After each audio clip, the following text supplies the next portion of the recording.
going to start. It's myself and Michael again for the third time in a row, and then we'll take some feedback over the next few days about what you think about having like the two people teaching simultaneously rather than one followed by the other. It's always good to have a balance of different ways of keeping this thing going. Right, so let's get started. Got the bokken ready. Let's start, and one more.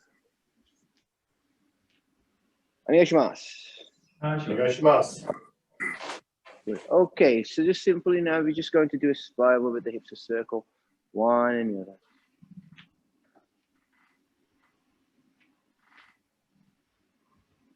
Nice and rhythmical. The bokken's in my left hand, if you like, the rheumatic hand it's in.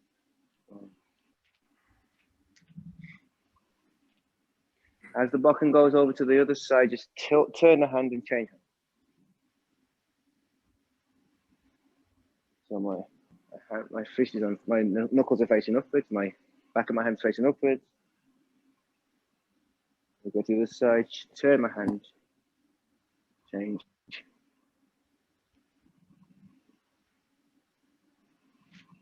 Feel your feet getting grounded as you go, as you turn. And just change it, feel more comfortable, and try and put it into the movement of the spiral, of the twisting of the spine, but in the movement.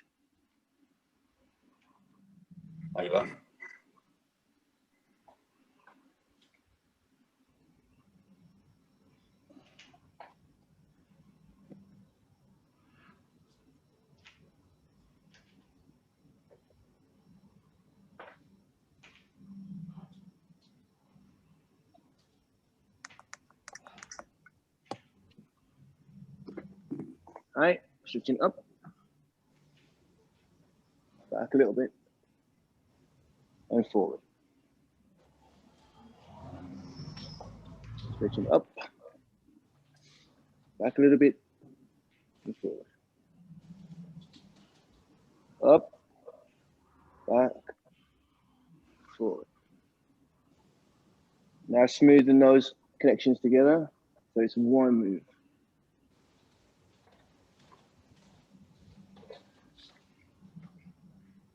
She's causing like a wave within the spine here, so.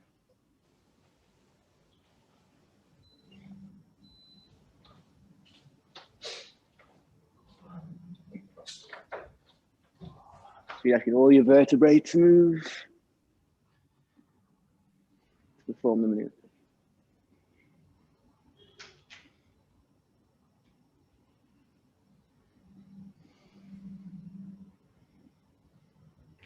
All right, good. Okay, take the floor. Just see if I can see if you got the right view. Right. Yeah, you can see me. Oh, good. Okay, so we're going to do some back rolls with the Ken. And you should have some space to do this. And it's good core work this is as well. So I've got I'm in like left hammy with my left foot stretched out. I mean left hammy, left foot stretched out. And I look back, rotate into right hammy. So from side view.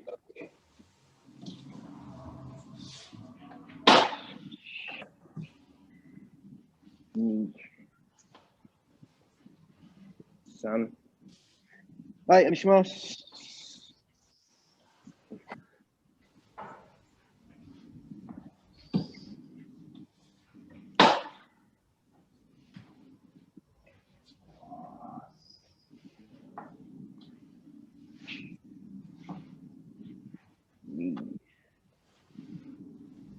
Yeah.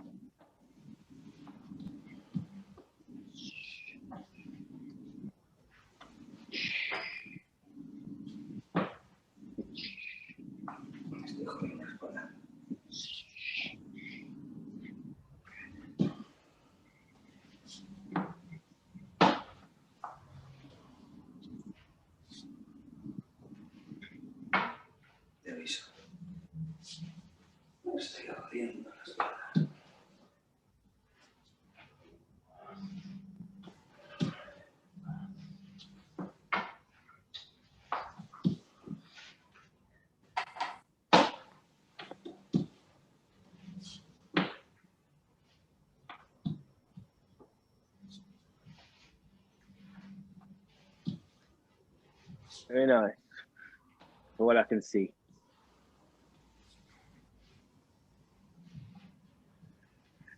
Hi, EMA. So next one, I'll do from the side on view again. So on my left, I'm going to rock back. There's a little cut. I'm going to come up onto my knee. And then back now. Knee. So we are engaging one grunt at a time. The last bit. So from front on, I'm going. So. Onegaishimasu.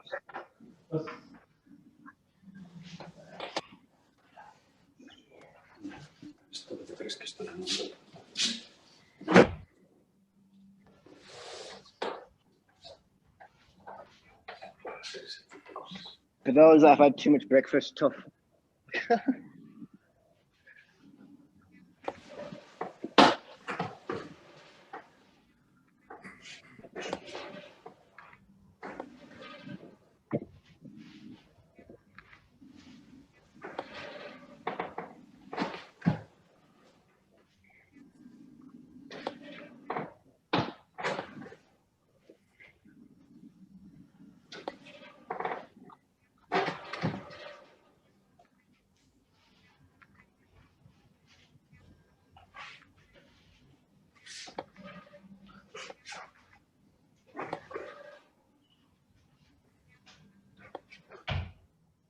Good. Hopefully you should start feeling the core. And yes, Yummy. So now, for those that have got the space, and those that haven't can just carry on for a little bit longer, but hopefully we have enough to do this.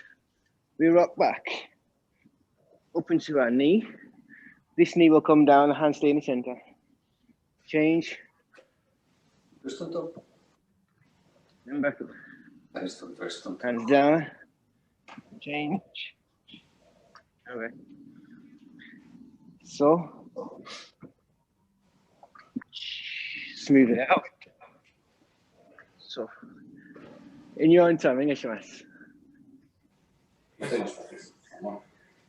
No, change knees. If you've got the space, go back. It's like a Zengo roll.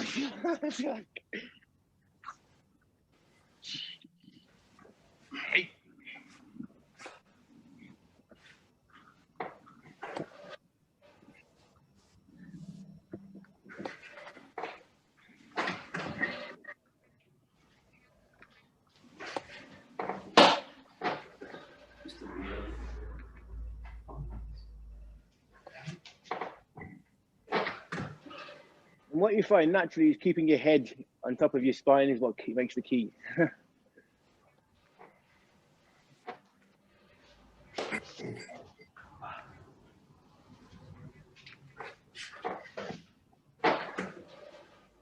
Oh my God. Hi, Yummy. Good. Okay, stand up. Should all be nice and loose. I'm going to hand you over to Michael now. He's going to start with, I think, first SUBURI.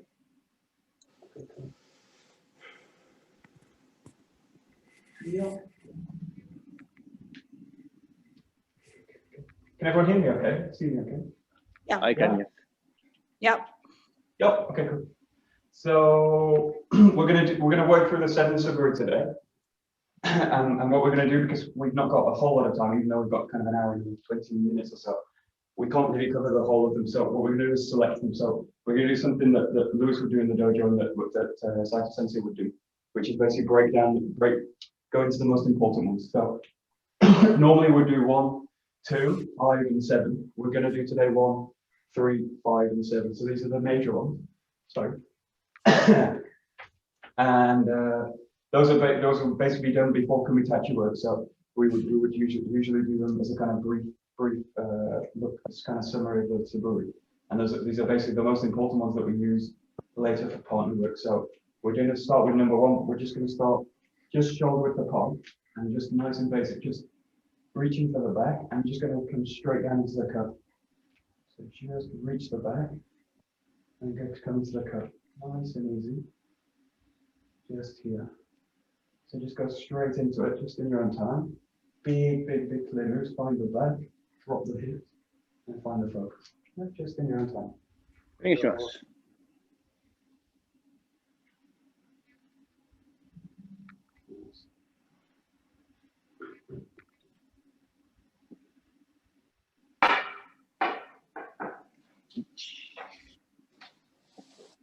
Yeah.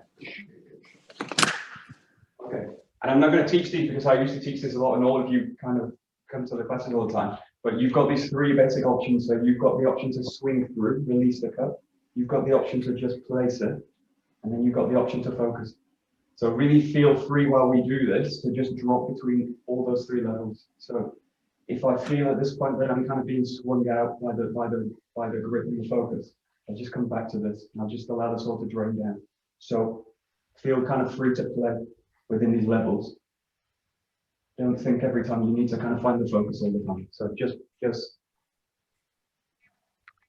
play a little bit with it. The main things that you find are centered, grounded, and really sense of a kind of heaviness. That's it. That's it.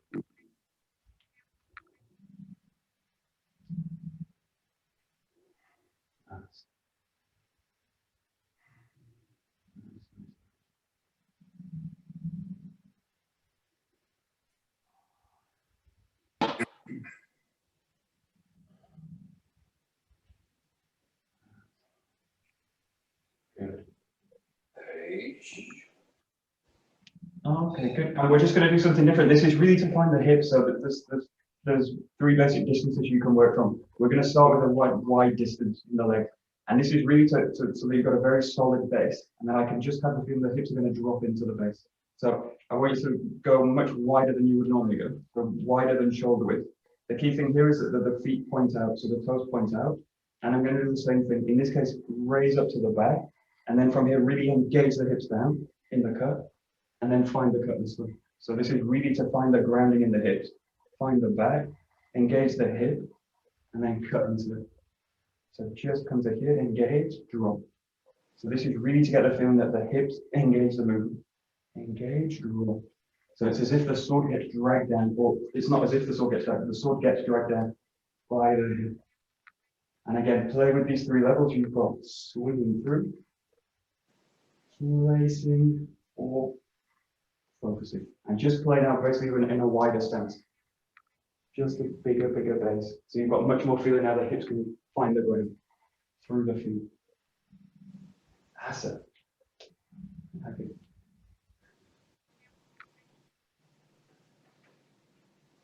Still.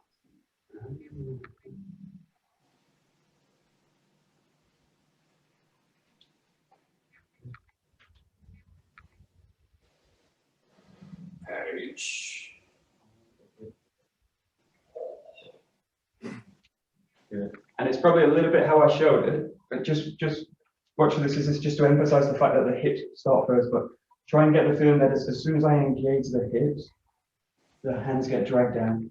So I showed it a little bit like this. This is just to make it a bit clearer. It's like this.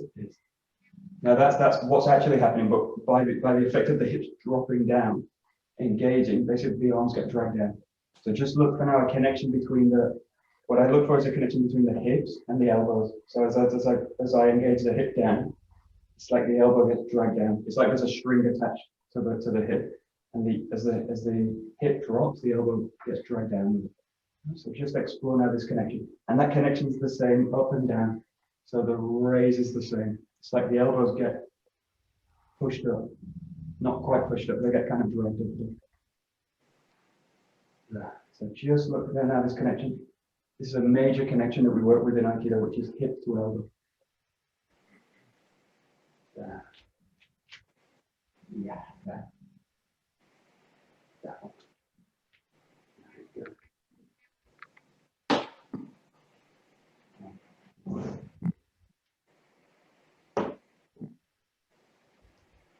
That's it, very nice. Very nice.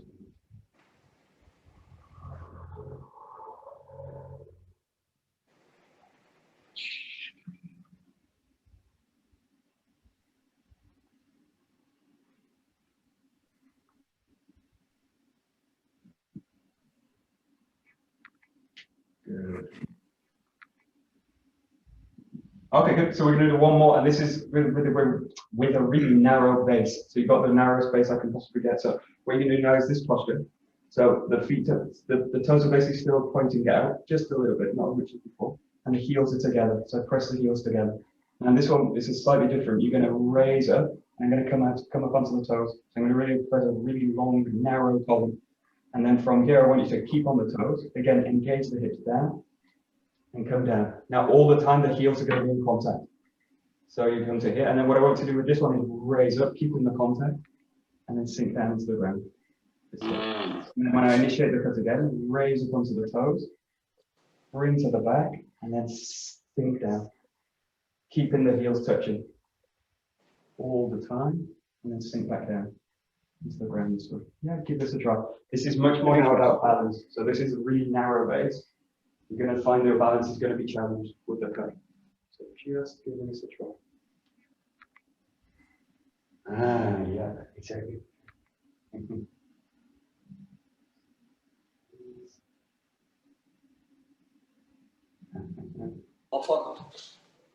Okay, good.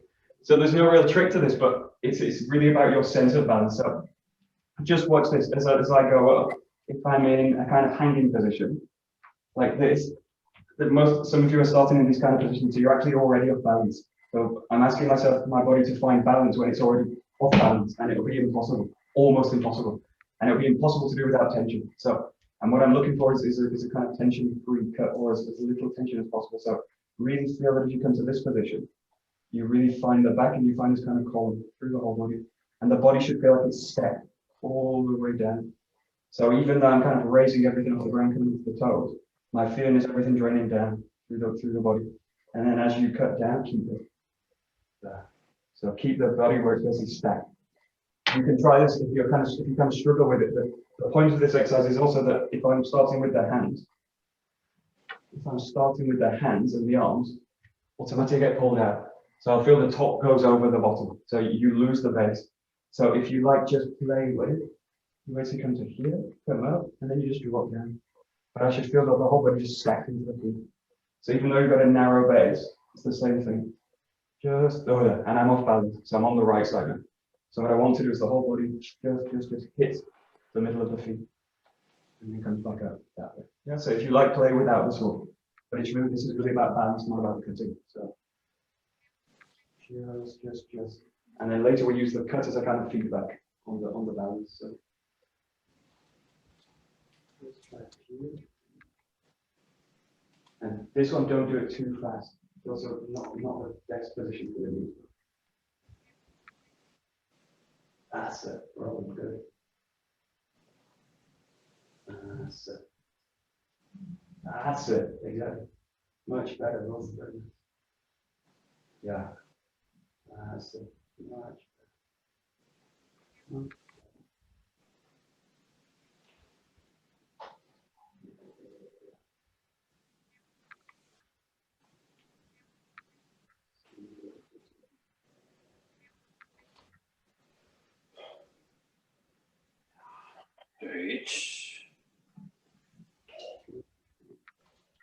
Okay, and then there's a kind of challenge that you've got in the cut, because as I come now into bring the cut into it, I'm also asking the body to kind of meet the cut forward, which basically means kind of breaking this kind of vertical line.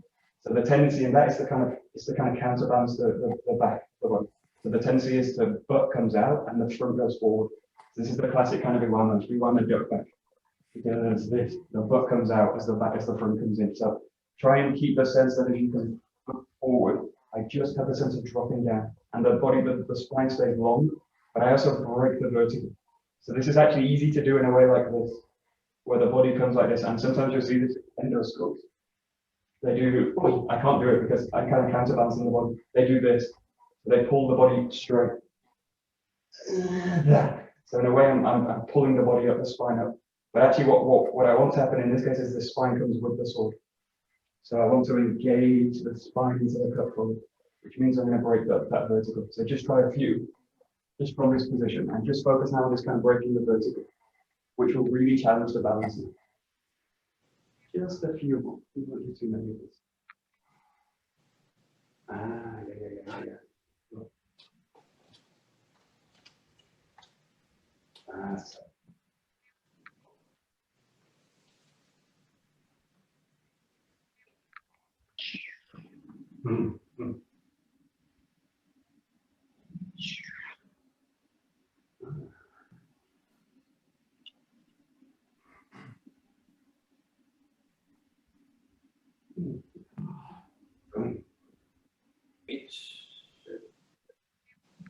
Good. Okay, so we're going to come back to the middle now. So just keeping again the feet shoulder width apart, all basically on the same line, and you're just going to work now basically where we started. So keep a sense of the base for the hips really being a strong, solid foundation. But I also want to keep the body, the fact that the body's going to balance forward through the. So I'm not going to kind of counterbalance the body, and I'm not going to kind of remain vertical. But what I'm going to do is just feel like I align into the cut.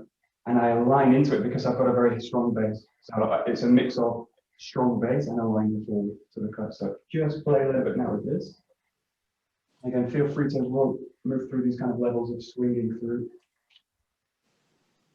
But if you like, just now come into it straight away into a cut. Focus. Focusing. That's it.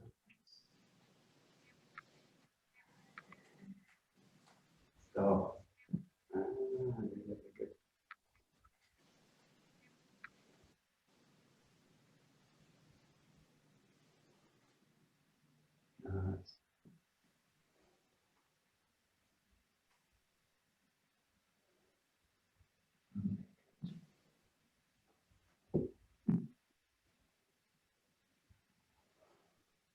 Good. Good. And this is a kind of long way around coming into the first SUBURI. So now you're just going to come in front foot, the right foot forward. Really find the back, draw the foot right up to the heel, and then sink, drop the hips and find the cut. Just take your time with it, find the back, find the cut. What's also a nice method from here is as you make the cut, come back into Kamae. So play with either just coming straight into the SUBURI, 1, 2, and you can also play with finding the SUBURI and then refinding the Kamae. So they really get a sense of the balance in the body. Find the back. Grounding, coming back to Kamae. So this is good for getting away from this idea of repetition, because you're not doing a repetition movement, you're just training one thing. Stop, and then back to Kamae. So just play however you like with it, but just try and now work with these exercises that we did, really finding the base, really engaging the spine in the cut. And now you're working on a third thing, which is the hand. So you're working in a triangular posture now. So one hip is going to dominate the movement.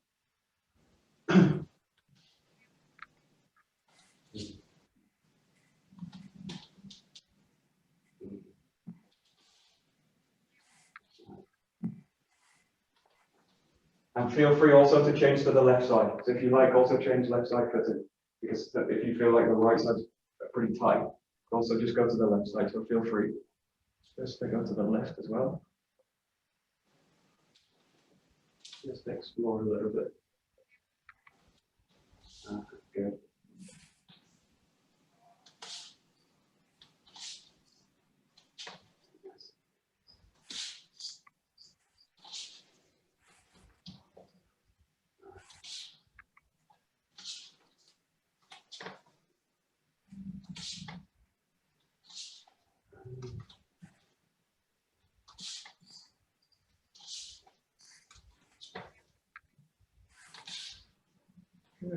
Okay, so I just said something about the head. So what I like about these exercises when you do straight on, I basically just allow the head to just follow the spine.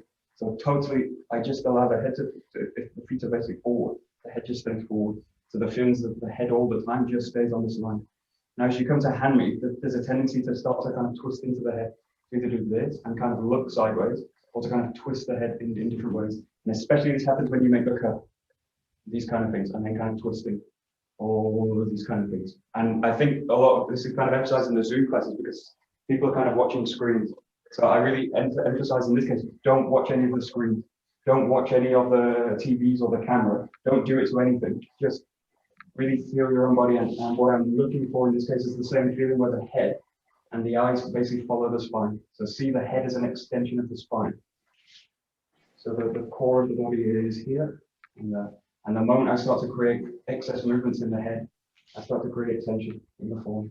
And I start to basically screw the form. So just allow the natural, the fact that you're coming into hammy, one side of the body's forward, that's going to just arc the spine forward. But I don't kind of force that to happen by kind of pushing the side of the body forward.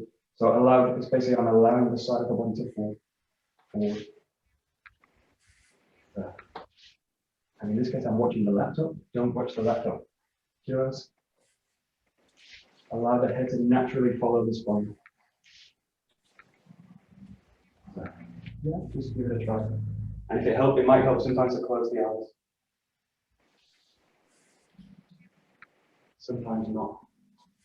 Sometimes you close your eyes and you go into your own inner conceptual world, which is worse than the other one.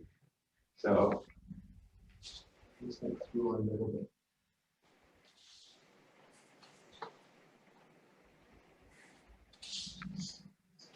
Nice. Very good.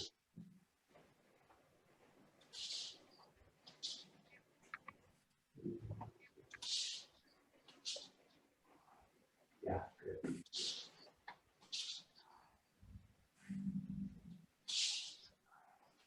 And one more point about this, just focus now on the hips because you're in hammy, one hip's coming forward. There's a tendency to put all the focus now into the front hip. And the back hip kind of stays empty. So there's a kind of leaking. There's a kind of leak out of the hip. So, or I'm basically leaking everything kind of forward through the hip. So that the back foot basically becomes very dead in the movement. This is where you tend to get these kind of rocking movements in. So just feel as you find this movement. Really feel that you sink all the way down to the hip. That way. So this hip becomes the kind of anchor for the movement. And that allows the front foot to kind of fall forward. So just focus a little bit more now on the back hip. So really feel that the weight is draining down through that back hip and then pressing forward. Rather than I kind of empty it and then I kind of boom, I wobble through it. Yeah, so just explore a little bit the back hip in this movement. Just, you should have a real strong kind of anchor movement. Just a few. So. That's it. Yeah, good.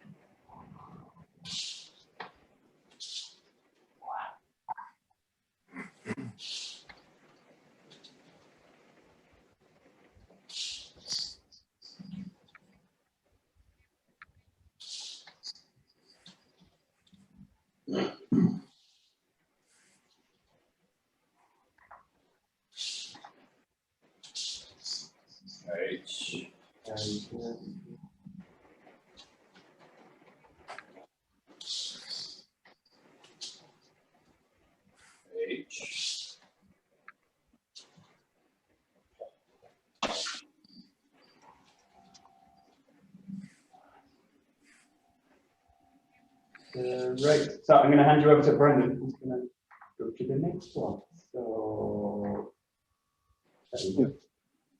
Okay, so thank you, Michael. So third SUBURI. So we have to keep conscious of our ceiling as well. So just going to go through the third SUBURI in one movement. Back, standing up, going down from the underneath, hooks forward into strike.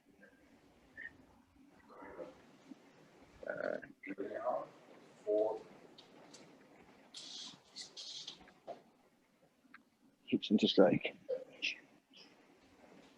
Third SUBURI in your own time. Onegaishimasu.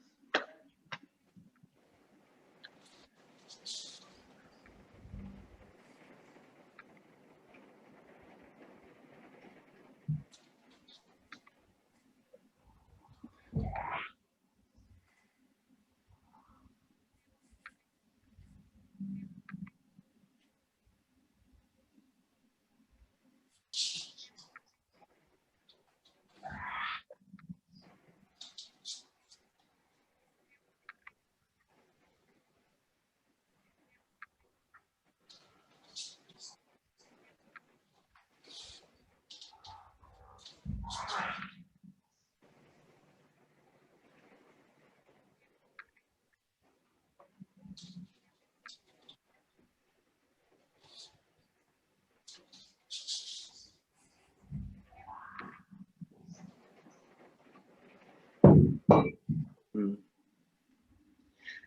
right, 2 points, Yami. 2 points. So first of all, when I step back, so when I roll the back leg and step back, feet in there. Okay, got it. So I roll the back foot coming back into this place here and extend upwards. Be careful not to do like a deep squat and push up with the legs. It's a drawing of the spine. The spine extends this way like so. So you don't come out of the ground. So don't go into this place and then feel like you're pushing the sword up or the bokken up. You are extending your back to allow the bokken to rise. If you've got a low ceiling, to get the same feeling, just slide your right hand up the weapon. So when you get to this place here, just slide your right hand up the weapon to just feel the back extending. And then just drop, when you drop back, your hand can come down into the right place. That's a bit of a modification. But remember, with space, the hands won't do that.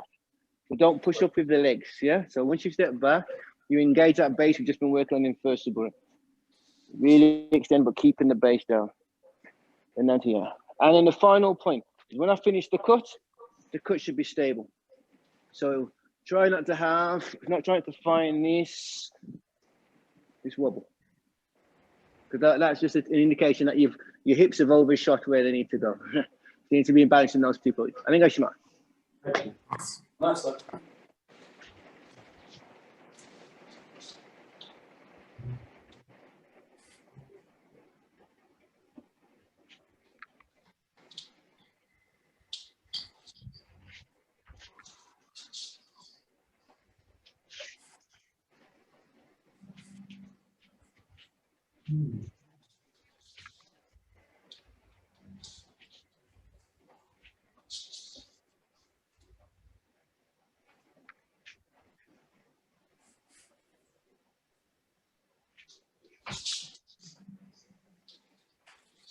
Keep on training. As you cut, try to think about, don't finish your breath the same time you finish your cut. So your breath should continue for a little bit longer after the cut.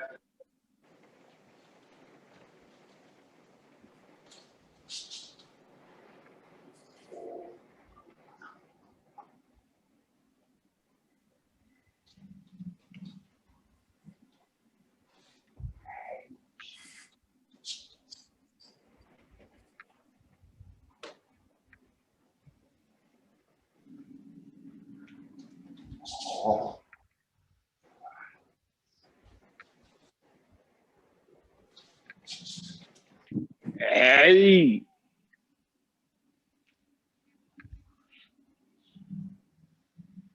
Hey.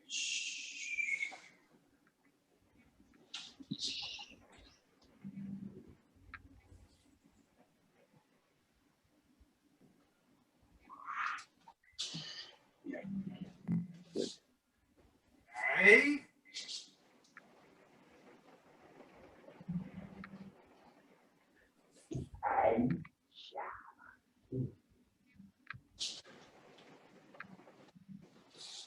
Hey. Very, very nice. Okay, Yami. So on the next point of this is the sit down, the draw down of the weapon. Huh?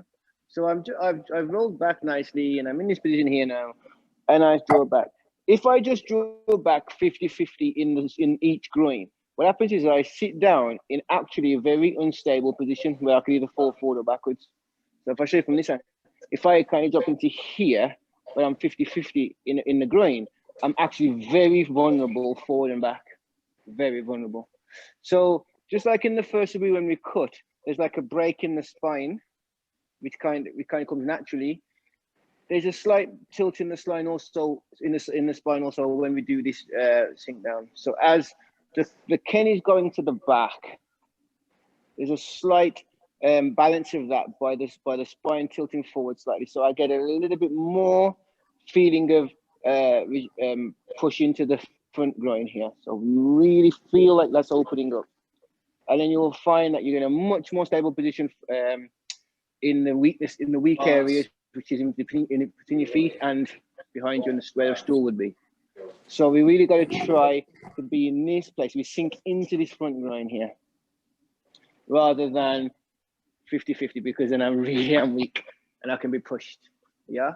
So just try to see if you can find those places here.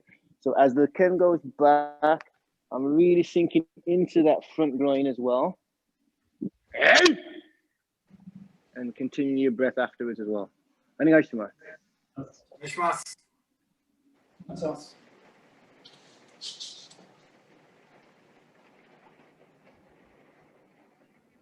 Yes, Sasha. Hey. Hey. Yes, Adrian.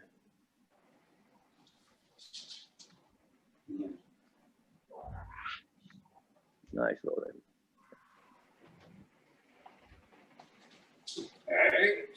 Hey.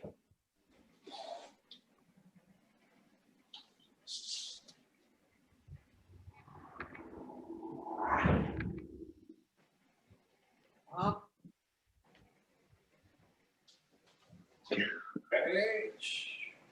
Good.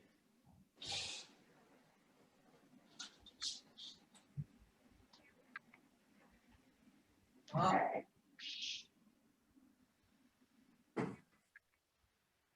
Hey.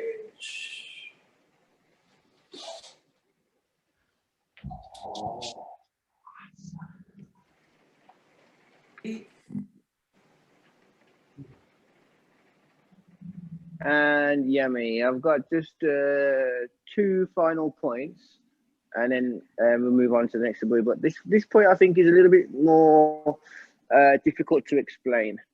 I've got to all this lovely place here, and I'm sinking right the way down here. And one of the hardest missions is to go from here in efficiently into the cut. So what sometimes happens is as I turn to go in, I crumple my intercostal muscles on my right hand side. So I'm as if I'm lifting the bokken up, and that can happen a lot. And you see, and it really feels awkward. And that whole breath that I've just taken in is kind of being really forced in, sort of all over the place rather than just being centered. So what I want to try and do is like what a dancer would do, and rather than think about bringing the sword through and cutting it, I'm thinking about moving my hands from this place and placing them here above my head.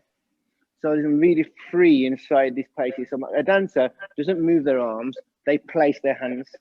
So we're going to place from here. I'm placing my hand into this place here without crumpling this side of the body here.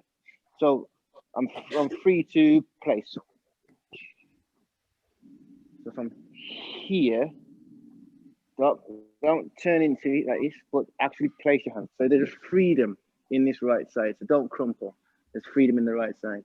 Try and see if you can find that. On the second point, Brendon, you said 2 points. Yeah, I'm going to do that one in a minute. I don't like to give too much one time.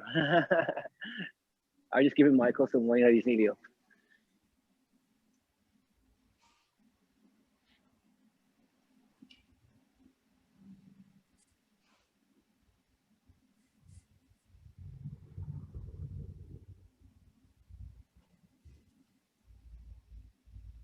Yes.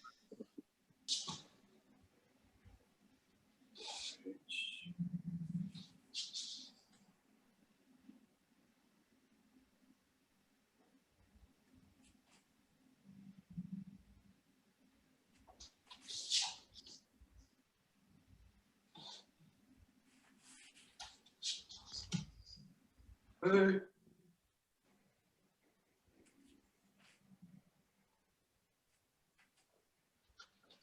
Oh. Good. Nice. Okay, that's better. Okay, good. And then the final point that you've got is really have to feel like their hips are heavy and that you're not restricted when they are heavy. When we get into this place here, we can have this sensation, I'm really stuck and now I have to move. So then inside I go, and then move. So it's feeling the, and then move. So we need to try to find out what we can and can't do. So I'm going to use the floor this time. So I'll try and demonstrate. I've not got my hacker on and I still hit them. Anyway. So I'm going to be in a slightly forward with my right knee. And then I'm going to, with my hips, just move back into this position, and I'm going to extend upwards. And I'm going to move back, same position. So I really am heavy because my body's down here. And then from here, I'm really gonna move my hip into a position where I can actually stand up with a cut. No. So knee here, my right knee slightly forward to try to encourage to get that hammy kind of position. With my hips, move my back, extend up, really make this heavy now. And I should be okay to just stand up with a cut. If you've got that, then you'll understand that you're never really stuck, even though you feel heavy. So have a go, onegaishimasu. I think I'm gonna do different things.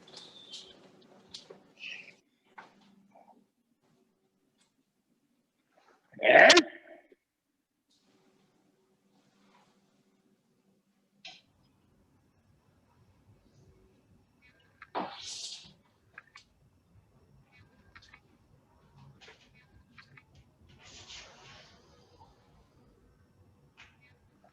hey.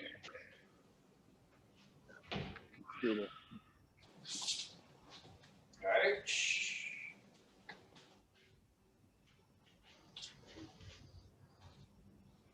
Oh. Alright.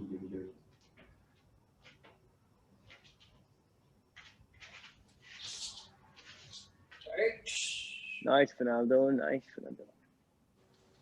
Nice iPad 7. Very good.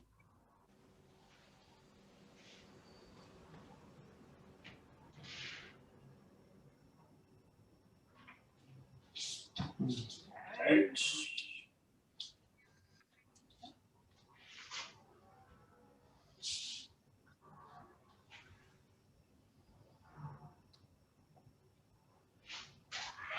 Alright. Alright.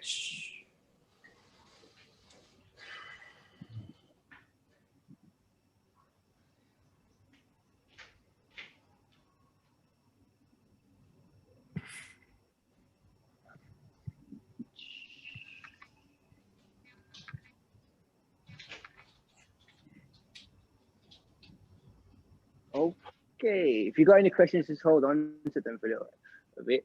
Michael, I'm going to pass back over to Michael now. Please, okay, there you go. Okie dokie. So we got to number 5. So maybe probably a bit obvious, but all the SUBURI up to number 5 are all shomanuchi. So they all work with a vertical cut through the body. So we're now working with yokomanuchi, which is a diagonal cut through the body. So just explore it, just starting on the spot. Just going to bring the feet together. Really important, this point is find the head with the hand. So just find this position and then draw the hips back. So reach the head, find the feet together, and then just drop the hip back. Find the head, drop back. So this time you're not finding the back, and you're also not, in this case, orbiting the head. So the cut doesn't orbit the head, it just comes to the front and then comes down. Comes to the front and comes down this way.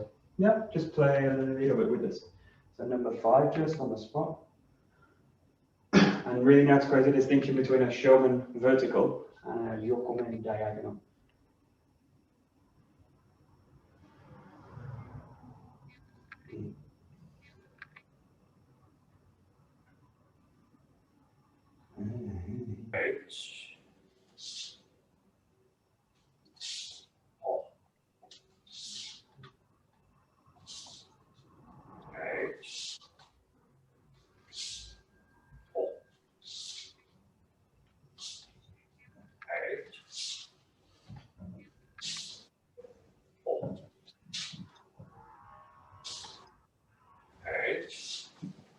Okay, good. So I'm going to try and show the difference.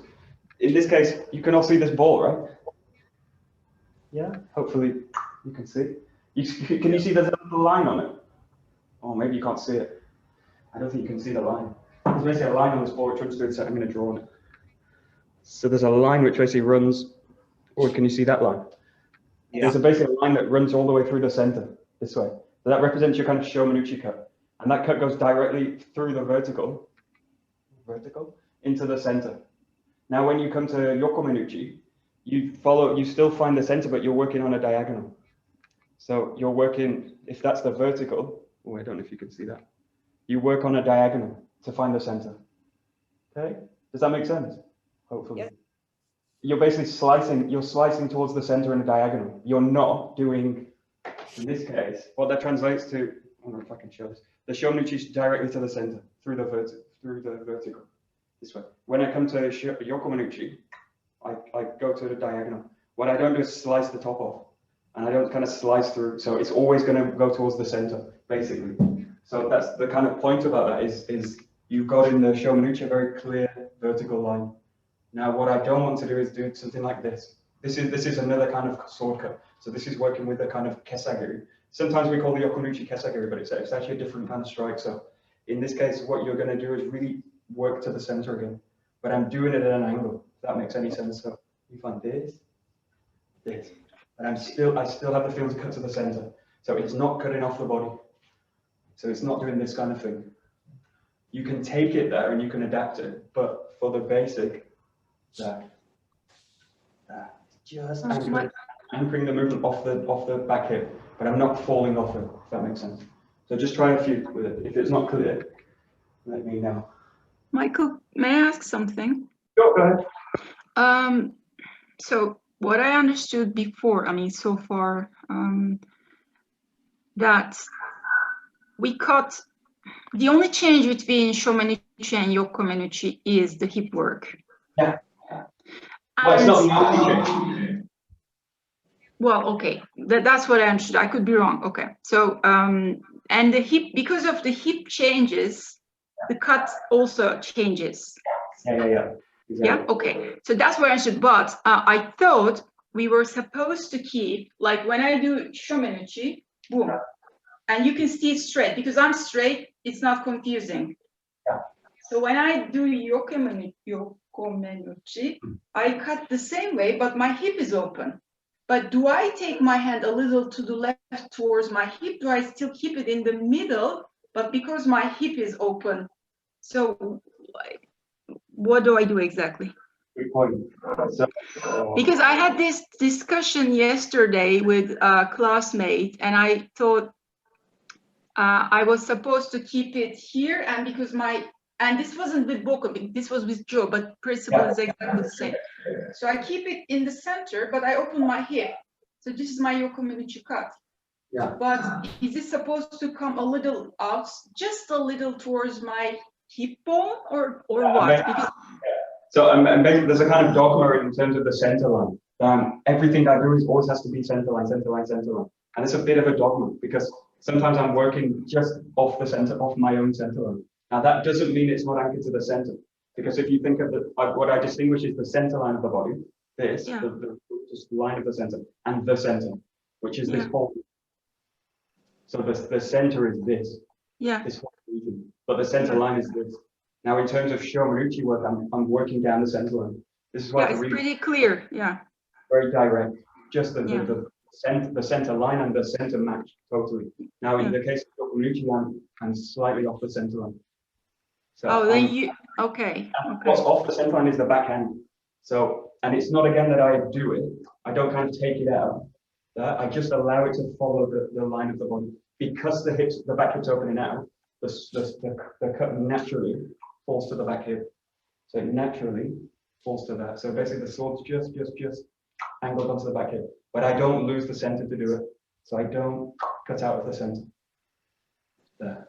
So I'm keeping the center engaged, anchoring the cut, but I'm just coming. I'm basically angling the center line. So I've got a kind of different kind of relationship with the center line. If that makes sense.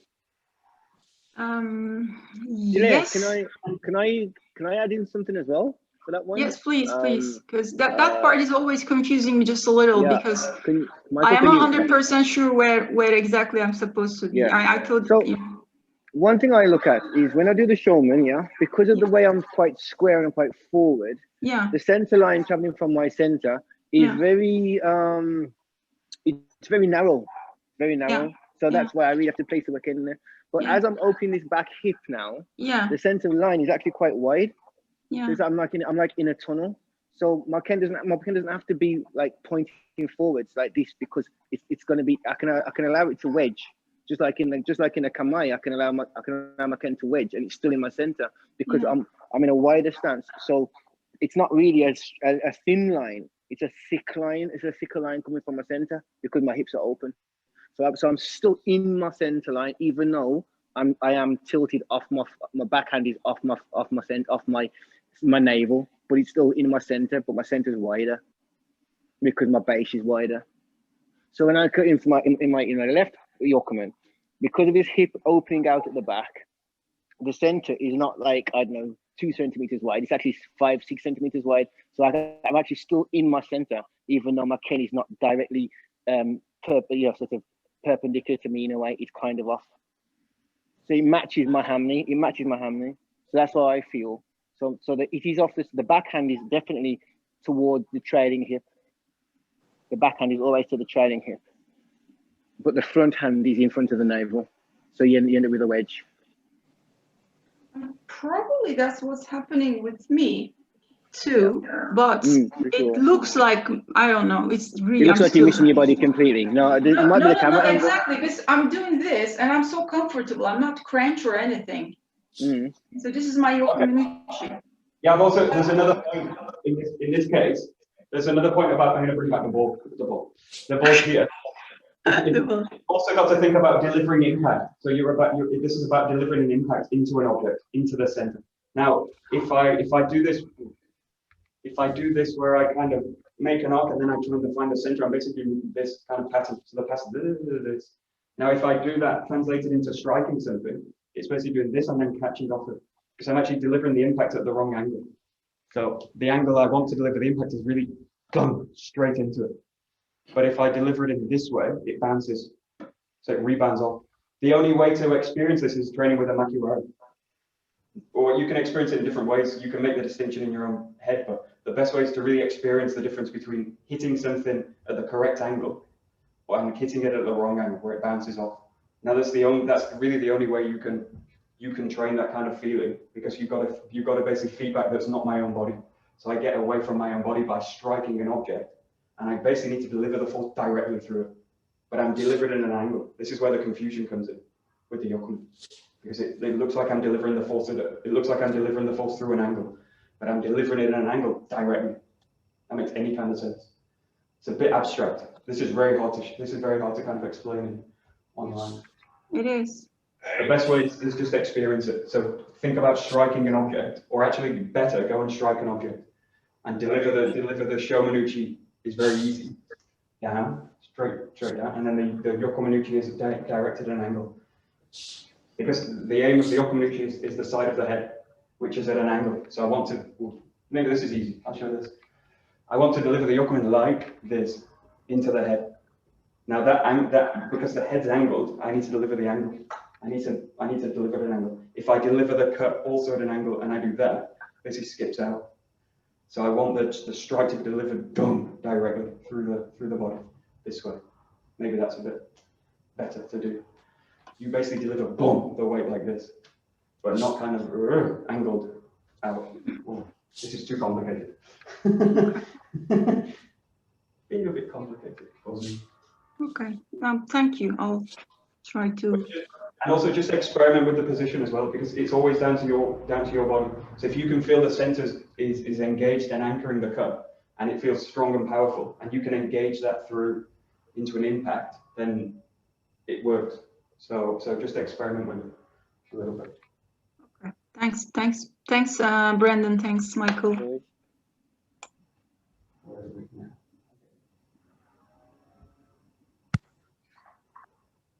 Okay. And what we're going to do now is just create a step with the movement. So the fifth Suburi is used as a baseline for all the kumitachi work. So it's the most used Suburi in terms of partner work when it comes to kumitachi. So just play now with one cut, one step. So you're going to be right side or left side, doesn't matter. You're just going to come through and then find the cut this way. And if you like, just come back, left side. And then I just want to say one step, one cut this way. Now, when you do the Suburi, really make sure you're working the line. So I come straight down the line and then cut the cut this way.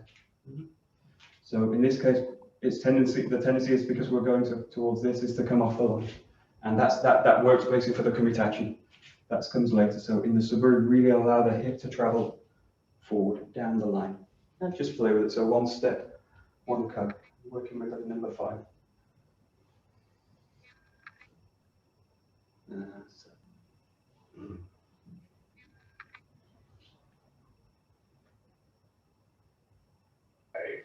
Nice.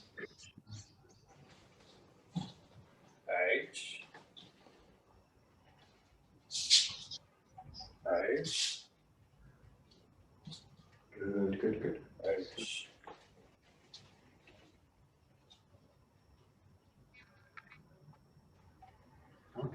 Okay, and I want you to focus on this. If you think of this as a kind of attacking suburi, although we train it for different ways, and this is actually for training the hip work and all these kind of things. But if we think of it as an attacking suburi, you basically want to do one thing, one cut. So really think about this. This is one movement. So one step, one cut is really like one thing coming through. What I don't want to do is break this movement down into 2. This comes from a little bit like the static training coming boom, boom, boom, boom. Now that's the movement broken down, but the real movement is that. It's just a cut straight through it. So the whole phrase of the movement is one thing. And this is why in this move, because the hips are arcing away, this way, the sword's going to find an arc also in the back. So this isn't a straight movement. Boom, boom. This is really too rigid. So really look to give the circle to the sword.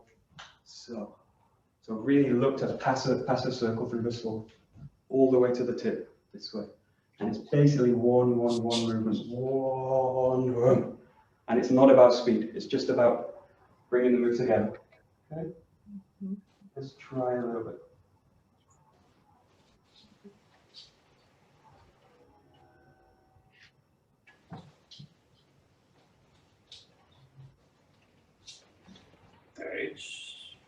Good.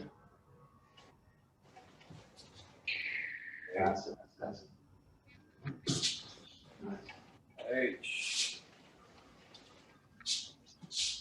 Okay, good. 8.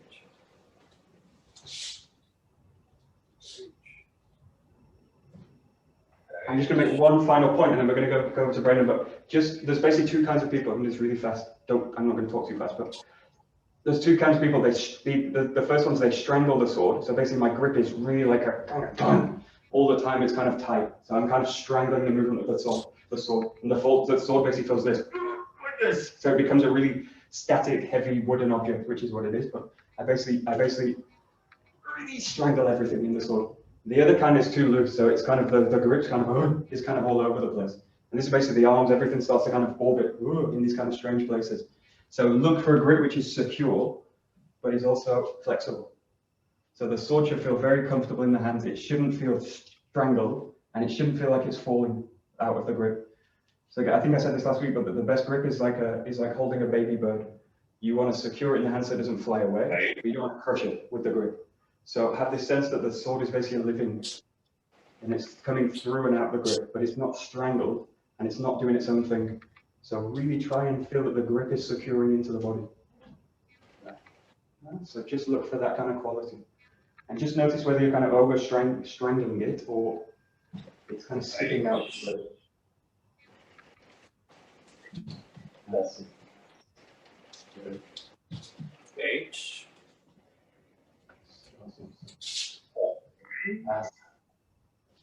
That's 8. 10. 5.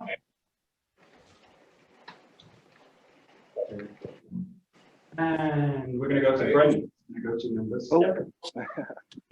There we go. Those track practicing. Okay, good. So on to number 7. I demonstrate. I'm sure we know it already, so we're just going to practice again. So back into Jordan Kamai. Strike right side. Ski left side. Kamai. Jordan Kamai. Yokumin.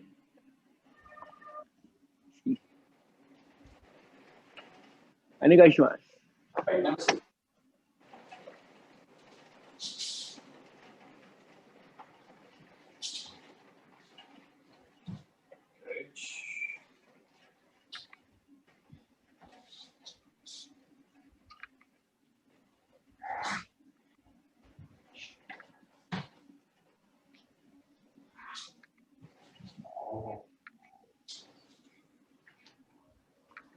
Hey. Oh.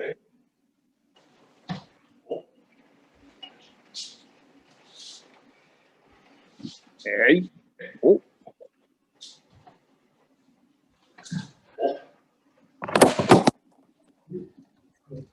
Hey. Yo.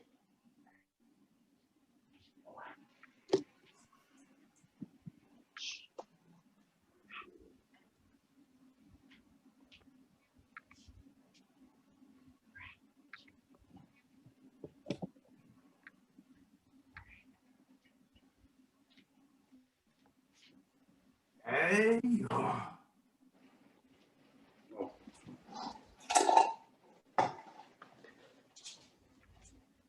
Hey. Whoa.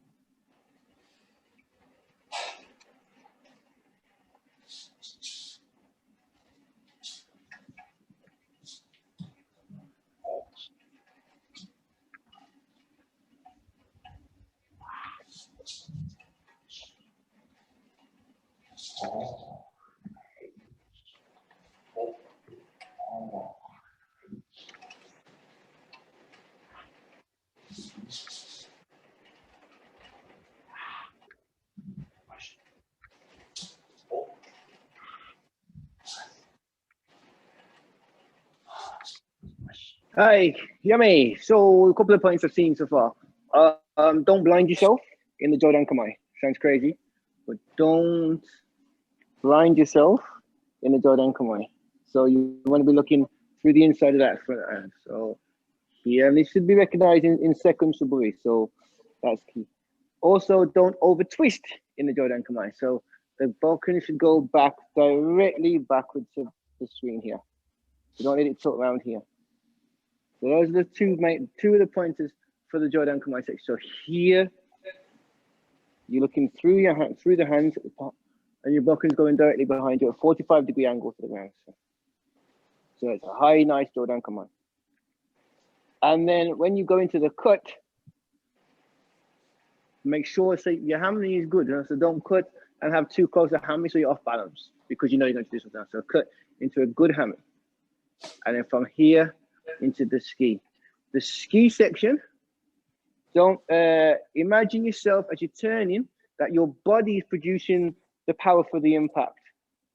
So there is no necessity to put extra from the arms because your body is producing the power for the impact. So I'll get to the high Jodan Kamai and I cut. It's my body which causes the impact. So I can actually just place the ken. I can actually just place the box rather than adding something extra. Yeah, because my body's in contact. The contact happens at this point, so that's why I don't need to push afterwards. Okay, so piece them all together and practice. That's nice. So you're practicing the points where high Jodan Kamai, don't blind yourself. Cut with good balance. Hey. Body for impact on ski, not your arms. High Jodan Kamai. No blinding. Hey. Balanced Yokomen. Body impact for ski. Hey! Oh!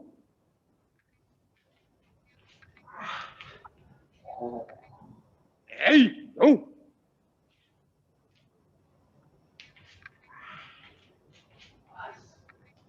Hey.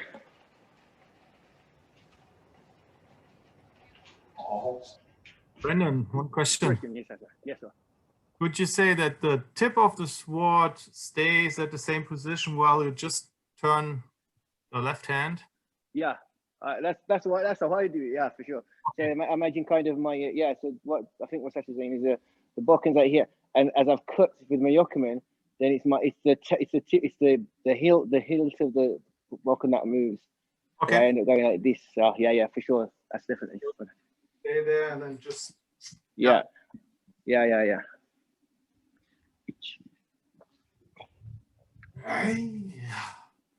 Yeah.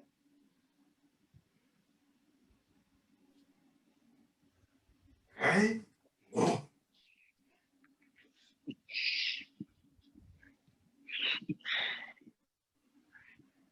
Wait.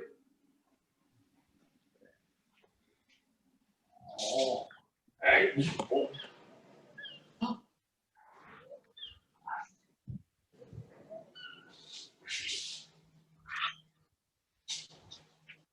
Oh.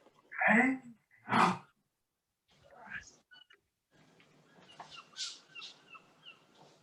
Hey. Oh.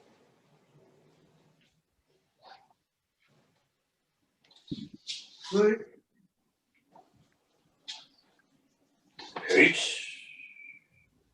Hi, I mean, so with this,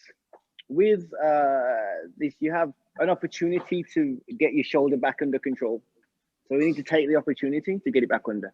So I've just made my cut into your coming here. My right shoulder is in front, and if I'm not careful, I can lose control of my shoulder by keeping it in front, and now I end up really kind of using my deltoids to kind of hold my bokken up. When really my shoulder needs to be inside my body, in the back, and part of me. So to get that, as I've made my cut, I kind of like use a tiny henko position where my hands, I kind of move around, but I move around the shoulder joint here. So I don't actually push it into the back, but I move my body past it so it becomes into the back. So it's like you got to the man to the mountain, or the mountain to the man. So I've cut here and walked past my shoulder, which allows it to stay in the back. If I don't walk past my shoulder, it stays in the front. See? And now I'm kind of forward. So I'll try and show it from this angle. So I've cut here, my shoulder's forward. I walk past my shoulder, it goes into the back. If I don't walk past my shoulder and it goes forward with me, it ends up being in the front rather than in the back. Can you see a difference or no? Yes. Yeah? So have a see if you can find that. Oh, take the opportunity. Hey. Oh. Adrian, that's nice. That's nice. That one there, Adrian. That one there, mate. That's for sure. Yeah, for sure. 100%. Yeah, definitely. Mm-hmm. Hey.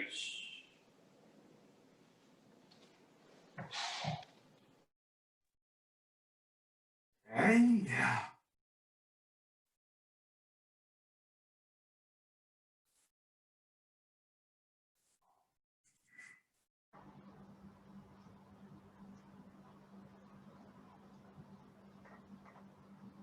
Hey. Yeah.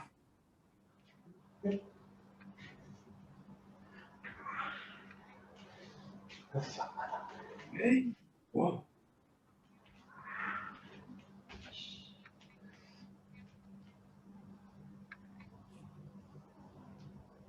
Hey. Ah.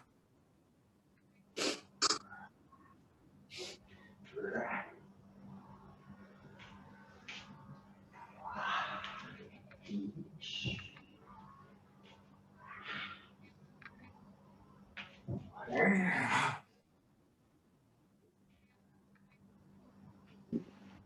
Can you hear me now? Yeah. Oh, you Sorry couldn't hear me. about I'm there talking to people. I'm there going, Adrian, very, very good. I'm like, so to the next point, the final bit now. In all of Suburi, there are so many things to work on that you can choose to work on to better your pro.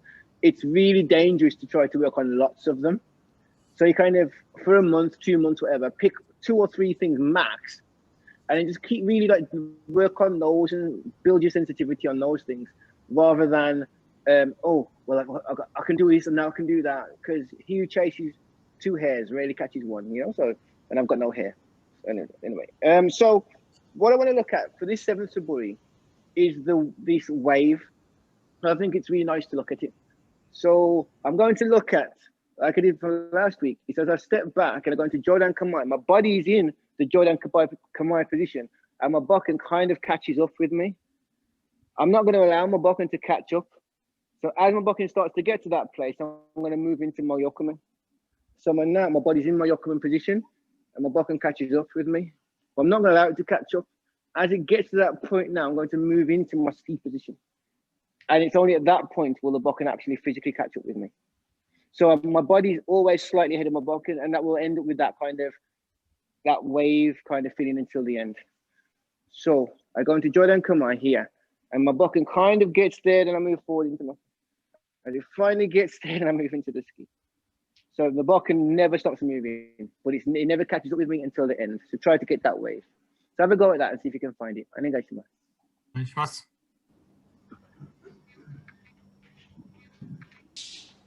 Yo!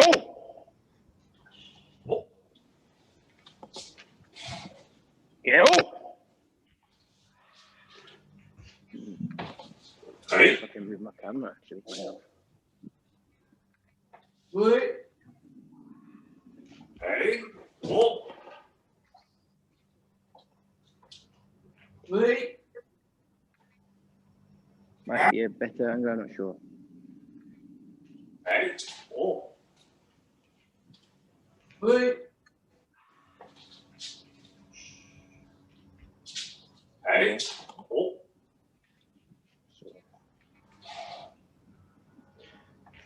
Oh. Oh! Hey. Oh. Hey!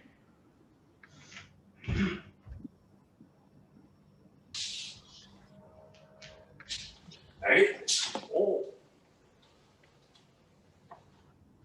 Hey. Hey. Oh. Hey. But yummy.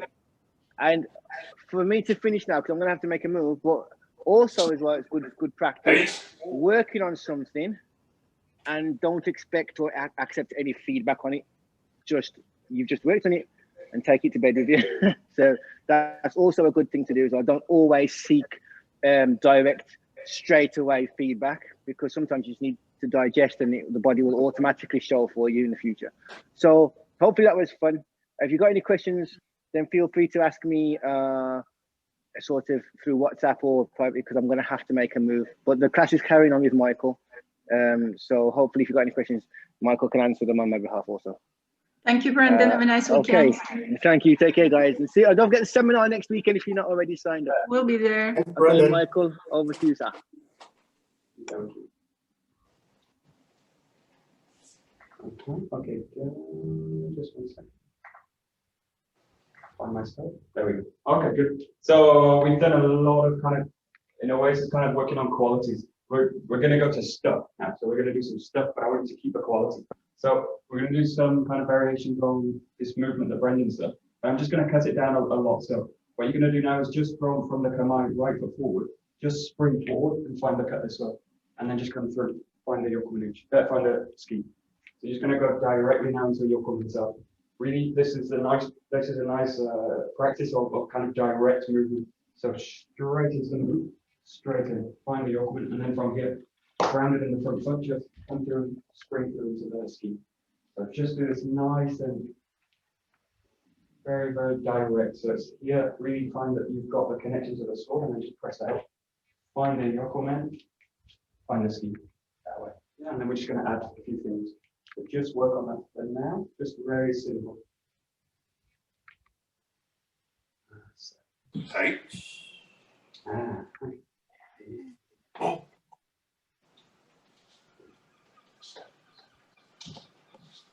Hey.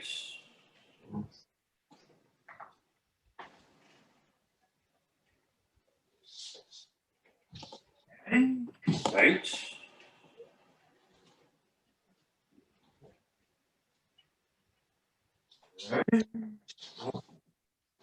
Hey.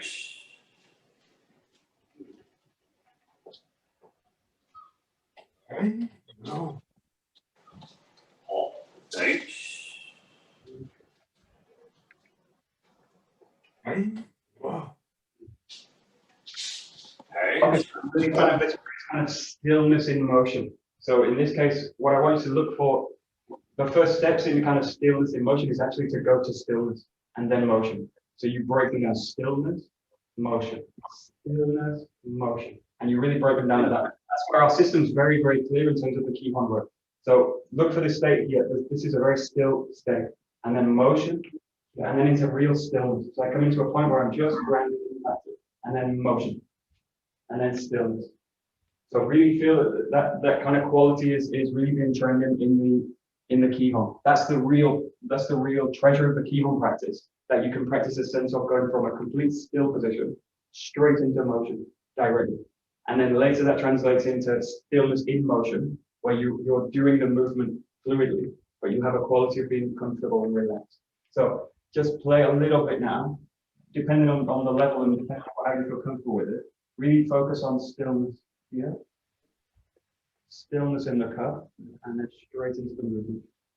Now it's about being really honest with myself and saying whether I'm doing this kind of preloading movement. So most of us tend to come here, I'm about to move, and then I preload the movement. And then I come into the movement. I come to here, and then I preload the movement. And then I come into the movement. So just look to treat, see if you can find stillness, motion. That's really the kind of crux of the Kihon practice. So just look for that kind of quality. Real sense of calmness, stillness, and motion. Calmness. That wasn't so good. Just keep going. It's not static training. It's not about being static. It's about finding motion. Okay. That's it. Nice. That's it. Super. H. Up. Okay.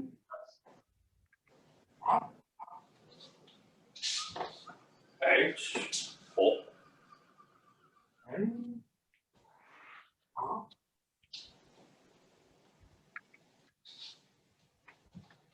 H. Up. Good. So most of you got really kind of really grounded now, very solid, and you're working on it. So just feel free now to work with a kind of motion. So coming into kind of Nagata movement, through and then through into the strike. Really take your time in this to really find this kind of this. The only point of stillness you've got now is the beginning and the end. So there's no sense of stillness in between the movement now. So really make use of the still point here. So the stillness and then straight in, and then the stillness at the end. And you come back. So really make use of this point. And it doesn't have to be fast. It's not about speed, it's about shifting the quality. Yeah. Just look for something that's now fully in motion. Okay? Just play with it.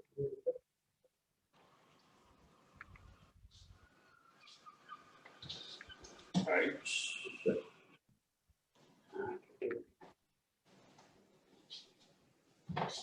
Up. Nice. Yeah. H. Okay.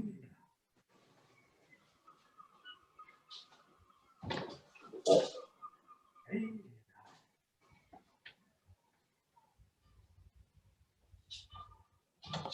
H. Good. Okay, good. So most of us, when we go into Kihon, we make a big crucial mistake. We try and speed up the Kihon. So we go into Kihon Nagai, we try and speed up the Kihon. So it now looks a little bit like gun. So it's got a quality where I'm actually boom, gun, boom, gun. And what I'm trying to do is speed that up, boom, gun. But it will always have boom, gun, boom, boom, boom, boom. No matter how much I speed that up, it will always be boom, boom, boom, boom, boom. I can't get away from that. So that you'll always have basically a jerk in the movement. So what I want you to do is do something that's a bit more this.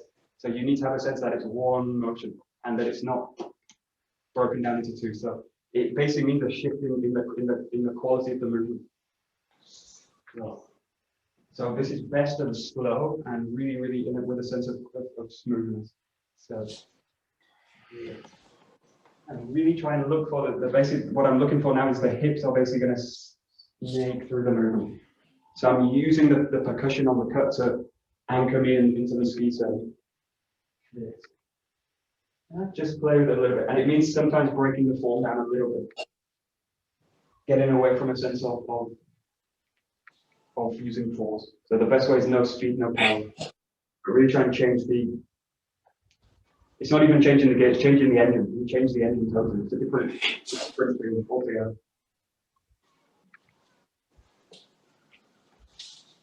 It's like the difference between an electric car and a petrol diesel car. It's totally different. Yes, Adrian, good. Yeah, good. And it should feel totally different. It shouldn't just feel sped up. Oh. Nice. Okay, good. Good. Passive. Good.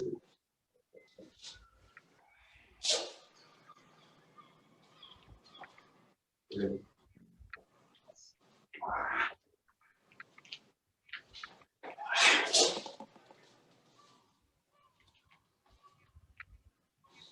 Good. Okay, good. So keep working on that, and we're going to basically add some different movements. We'll do some variations on the movement. The first one's nice and easy, very clearly linked to the ski motion. You come to this position again, find the Yokoman, and then from here you're going to come forward with a ski, but you're going to adjust the hand this way. So you're going to now come into this position. So this is a thrust, but it's coming in this way, through the body this way, and the hand basically just goes from this position, slides down, and I keep the hand on the back of the spine of the sword. This here, so. And that translates basically into this. Find the Yokoman on the ski this way. Yeah, just give this a try. It's a variation we do sometimes. Mostly we use this in the partner practice. It's a very nice move to practice. Yeah. Good.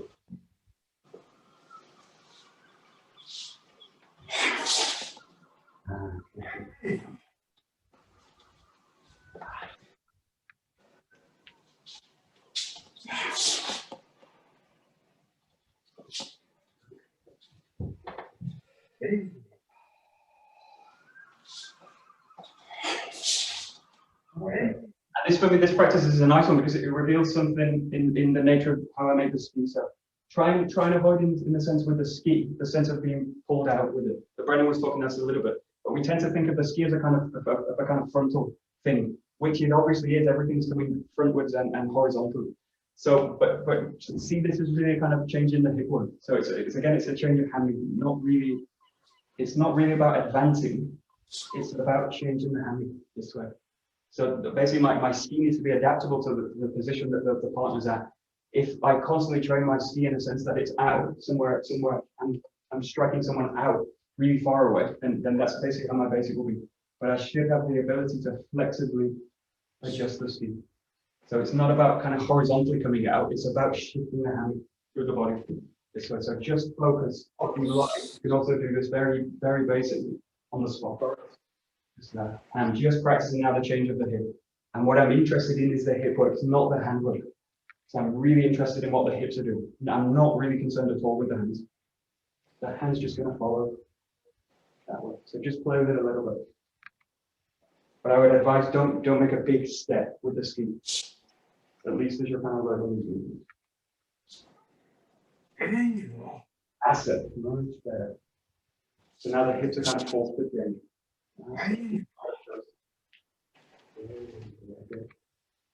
There we go. Yeah. Okay.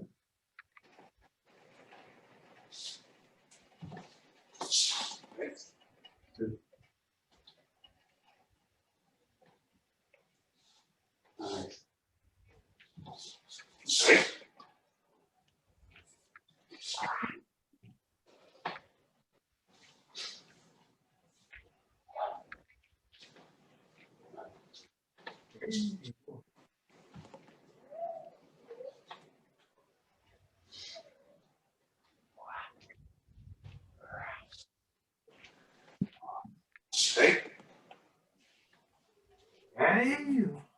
Good.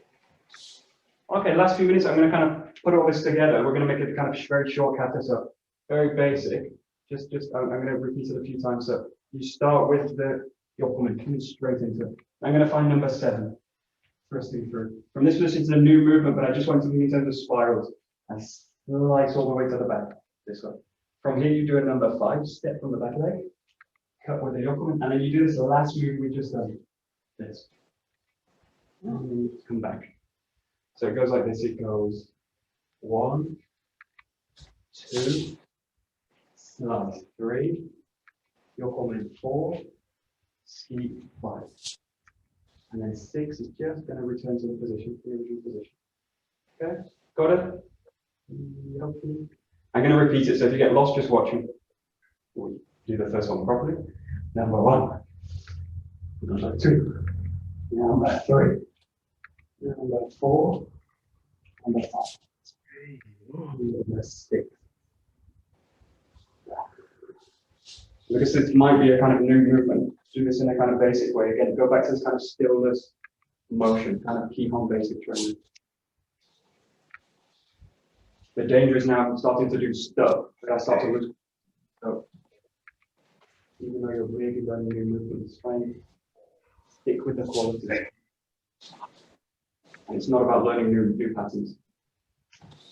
H, 4, H, Oh, great. 4, 3,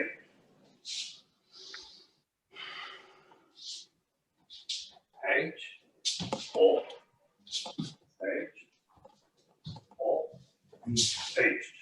Good. And just going to focus on that kind of spiral to the back of the slide. Really see it as a spiral. So a lot of you kind of come into here, and then as you go, you'll kind of jam the arms. So you basically just do that. Now, I say this a lot, but it's like this. You got that, or you got this. You want to really a sense of the arm basically following in a kind of whip or a wave. So that basically that translates as like roll through, the body's going to spiral through the movement. So the arms get dragged, and the sword gets dragged with it. So it's this, and then I either do like that, or I soften through the spine, and I find that movement. And then I soften through that, and I soften that. So you're constantly shifting between this kind of very, very strong grounded position into a kind of softening. So there's always in that point of motion, you go to a kind of soft state. And soft doesn't mean I'm disconnected. Soft means. Michael, is this turn to cut or hit or just to make space? You could all use, of yeah, you could use all and either and or. So you can see this. I would basically adapt it. If I'm going to slash them onto the back, I would come forward and I would slash them that way through the ribs. And how do you feel it? Because I don't feel power. I don't feel it really strong. It's not because I have to stop the sword somewhere with my body, but when I stop, it doesn't go really strong. It comes softly, and I feel like I wouldn't be able to hit anybody with this. I think if I do this to the camera, my basically the strike would be here, would be that, and then this is just the follow through. So and is it on the back hip? The strength is on the back hip, or where is it? In this case, as I made the strike, it's in the front, and then It's on the back front. Okay. goes out. So think in terms of this movement, I can basically do this way. Think about the Joe Suburi, we make this one, and then we do this way. But I'm basically, as I make that rotation, I'm basically going to anchor into the front. Boom, it goes like that. And then the back hit's just there as a kind of support for the movement. Okay. Thanks a lot. So just a that's it, very nice.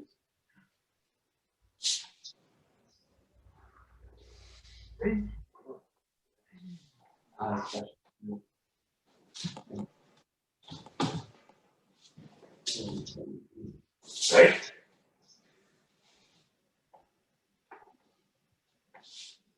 Okay, just the last few kind of katas with this, just last few repetitions with it. Really think about the spine and freeing the spine. The moment I feel in these moments, the spine's kind of tense. I want to start to basically try and release through the spine. So feel that all your attacks are basically coming from the back of the body. And it's as if the spine rolls through the whole movement. Then you basically get this sense of a wave that Brendon was talking about, where the back of the body and the ground are really the key priorities. If you think about a wave, it's heavy underneath, all the water's underneath, and it's heavy at the back, all the water's kind of cascading over the back side. And then the tip of it, in this case your hands, your sword, is really just the tip of the wave, the kind of fingers of the wave, the foam of the wave. So really, in this case, think about the priorities is back and down, all the time, back, down, back, down, back, down. And all the time, the spine should feel quite free. So just do a few last ones to finish. Michael? Yeah. What is the meaning of the last movement? I mean, this is not a ski and it's not a block. It's a thrust to the throat. So I come here and then I do this straight into the throat. Okay. So if you imagine someone in front of you, I'm basically going to put the sword this way, straight through the throat. So it comes in this way, and then I do this straight through the throat, that way. As you talk about. Thank you. It's like that, straight in.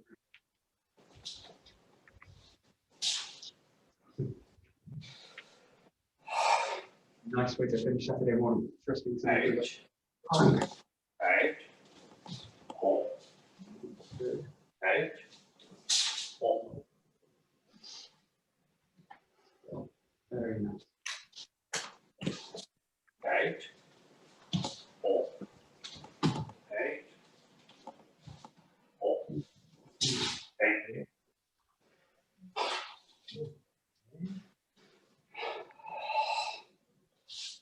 Good. H, Just go through the last repetition, come to an end, and then we'll finish in 5 hours. H, That's it. H, hold, H, hold, Oh, H. good. Very nice. So we'll bow out. Finish. Hey, domo. Arigatou gozaimasu. どうもありがとうございました。 So, very good. Thanks a lot. And Brandon.